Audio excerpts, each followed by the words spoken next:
السلام عليكم ورحمة الله وبركاته. أبليس خيا أبليس تجاه ملكاينا في كفاتي ملكاينا يجو وان برباتو أركته ملكاو كفو يجو نمو وان برباتو سن دبتي كفو جتشو مو مي ملكاينا في كفاتي كان إجا كمل لالت أكمل لالت يادا أكمل لالت علمنا ما ملكاونيس بربادة ما قرو كفو نسران بربادة ما جتشون وني سلا علمنا ما بربادو مال ملكاو دم كفو برباد قرو أكما ملكاو بربادو سندي كفوس نجرابي كان كفو هندنو ol kun dirqama osoo diimtuu kufta bika kuftan teessa ol haata lafa jechuun gaafa kuftee harka biraa dhufee lafaan ol kaasaa wanni jedhamu takkan jirtu gaafa itti dadhabde dhufeen nama biraa na gargaara jiru jireenya keetiif kan gartee lafa'ee bika barbaadu hundaa'uu gahuu danda'u suma mataa keeti malee nama biraatii miti waan jireenya keetiif barbaadamu hundaa'uu kan hojjechuu qabu ati rakkinni ilma namaa hundarraa hunuma dhufu nama kamiifuu guyyaan boruu haaraadha arra guyyaan kun haaree garuu immoo boruus guyyaan dhufu haaraadha kun dabreen maaliif jennaan halkan dhufee halkan booda guyyaan boruu haaree ni dhufa guyyaan boruu kan haaree ni dhufu san haaree waan ta'eef jecha lafaa kaatee sochii takka keessa godhuu qabda lafaa kaatee waan barbaaddu argachuudhaaf yaaluu qabda hojjechuu qabda hojii kee keessatti dogongorri uumamuu ni danda'a akkasumatti illee kufuu ni danda'ama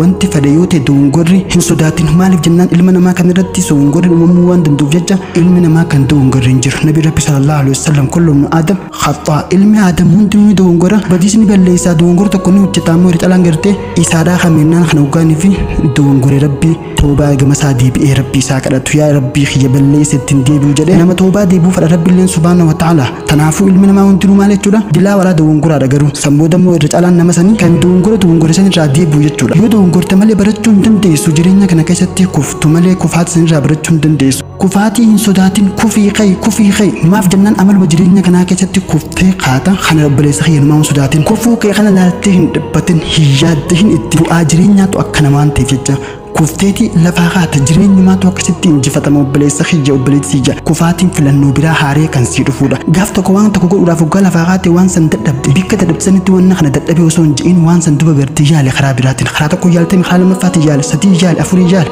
garuu gaaf tokko karaa kurnaffaa irratti wanni san siif mijaa'uu danda'a waan san argachuu dandeessa kanaafuu jireenya kee keessatti gaafa lafa kuftees ka'uu qabda malee achitti haftuu hin qabdu yoo abdii godhatte kufaatiin filachuu keeti haa duba gaafa gartee waan godhuu deemtu akka irratti dadhabdee waan san duba filadhee bakka hin dadhabuu qayeetu taate siitu gartee gaaduba kufaatii kana filate malee nama biraati miti yoo abdii qabaatte garuu kufaatii mudannoo keeti mudannoo ittiin barattu waan gartee taate takka jecha hin dhageenye akka jaan aboo gaa namni gaa tadabarte irraa hin gorfamin waan gorfamu qabu hin caane tanaafuu waan dabarte irraa namni gorfamu qabaa jechuu bara kufuun kee gaariidha sababni isaas kufaatii kee kana gartees jajjabeessuu danda'a waan ta'eef jecha gaafanii fi gartee kuftee ati lama dara deebitee waan san yaalta dabaruu yaalta waan ta'eef jecha gaafa kuftee duuba maal jechuun waan kana akka jajjabaattee daran dabartus taasisa malee obboleessa xiyyaa akka waan gartee sana achitti seenbisuu yaati jireenyi ma jiraachaa jiru kun akka gartee lafa tokko tulluudha lafti tun tulluu gaafa taate lafa kanarra gaaf tokko tulluu gabbuutee ol baata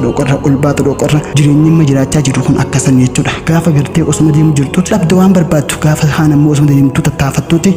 gubbarra baatee waan barbaaddu argatta tanaafuu jireenyaati ma jiraachaa jirtu jireenya akkasiiti rabbiin subhaanahu wa ta'ala ومن يتق الله يجعل له مخرجا nama gartee sodaa rabbii qabu nama rabbii isaa sodaate rabbiin obboleessa xiyya bikka tiraanii kennee waan barbaaddu hundaa'u si bana riskiis ta'u hundaa'u jireenya kana keessatti wanni si yaachisuu hin qabne obboleessa xiyya waa'ee maallaqaatti yaadda'in qabeenya harkachuutti yaadda'in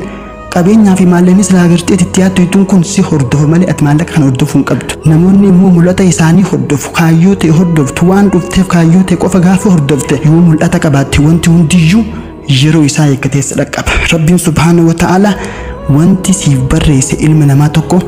kan sirraa daangeessu hin jiru waan rabbiin si dhorke immoo ilmi namaa tokko kan kan hin jiru obboleessa xiyya tanaaf fincinqee jireenya mara jiraachaa jirtu kana hunda keessatti waanuma rabbiin siif katabe qofa argatta bihuu qabda rabbiin subhaanahu wa ta'ala ilma namaa kana hundaahu waan isaaf gahu hanga isaaf gahu hundaahu murteessee jira walaw basata allahu rizqa liibaadihi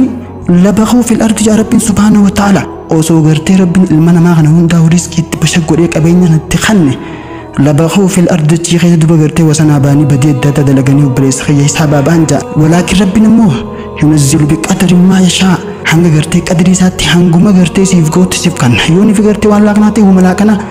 yooni fi yeroo sanitti waan gartee wantaatti ajamtee hanguma san siif kannaa jechuudha rabbiin subhaanahu wa ta'ala akkasiif ta'u akkasiif tolu hundaa'u waan beekuuf jecha waan rabbiin siif murteesse namnis dhorku hin jiru waan rabbiin garuu immoo siin katabe hangam fete laffaatu argachuu dandeessu tanaafuu waan godhuu deemtuun irratti rabbii kee irratti hirkadhu namni rabbitti hirkate waman yatawakkal ala allaahi fahuwa hasbuh nama rabbi irratti hirkate rabbiin duba amrii jiruu jireenya isaatii hundaa'u isaaf gahe amrii jireenya isaa hundaa'u rabbiin isaaf gahe tanaafuu obboleessa xiyya obboleettii xiyya milkaa'inaa fi kufaatii ija kamiin akka laaltu amma dabaafadhu jechuun jireenya amma jira jiru kana keessatti kufuu milkaa'uu success yookaan daawuntaanii kufuu jechuudha. Kanaafuu milkaa'ina qabadhu milkaa'uu yaali rabbiratti hirkannaan nuu milkooyta. Araba asirratti hin dhaaba hanga sagantaa birootti walitti deebinutti. Wassalaamu alaikum warahmatullaahi wabarakaatuh.